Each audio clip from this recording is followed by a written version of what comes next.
Chicken ফ্রাইটা কিন্তু ছোট থেকে বড় সবাই অনেক পছন্দ করে, আর এই চিকেন ফ্রাইটা কিন্তু খুব সহজে ঘরেই তৈরি করে নিতে পারেন। আমি খুবই অল্প কিছু উপকরণ দিয়ে আপনাদেরকে আজকে চিকেন ফ্রাই করে দেখাবো। আশা করছি ভিডিওটি সবার কাছে ভালো লাগবে।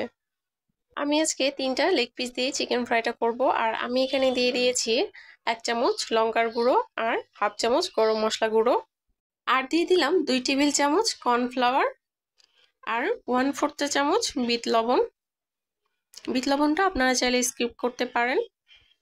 আর দিয়ে দিলাম কালো গোলমরিচ গুঁড়ো হাফ চা চামচ, দিয়ে দিলাম আদা রসুন বাটা হাফ চা চামচ করে, আর 2 টেবিল চামচ সয়া সস, আর হাফ চা চামচের মতো চিনি দিলাম।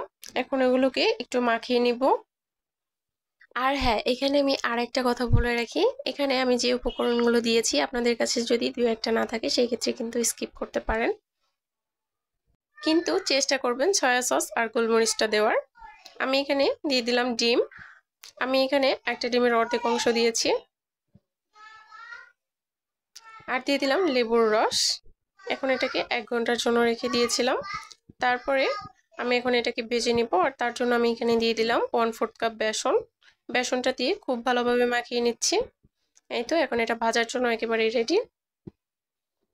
আমি খুবই অল্প তেলে কিন্তু চিকেনটা ভেজেছি, আপনারা চাইলে ডুবো তেলেও ভাজতে পারেন।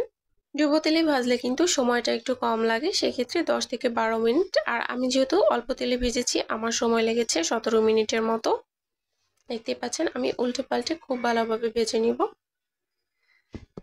যেহেতু আমি অল্প তেলে ভেজেছি আমি সেজন্য চুলার আঁচটা কিন্তু মিডিয়াম লোতে রেখে ভেজেছি, কিন্তু ডুবো তেলে যদি ভাজেন তাহলে কিন্তু ফুল আঁচে ভাজবেন। দেখতে পাচ্ছেন এত অল্প তেলেও কিন্তু চিকেনটা খুব ভালোভাবে ভাজা হয়ে গেছে। দেখতে পাচ্ছেন কতটা সুন্দর হয়েছে, খেতেও কিন্তু ভীষণ মজা। খুবই সহজভাবে আমি দেখানোর চেষ্টা করেছি, আশা করছি আপনাদের কাছে অনেক ভালো লেগেছে।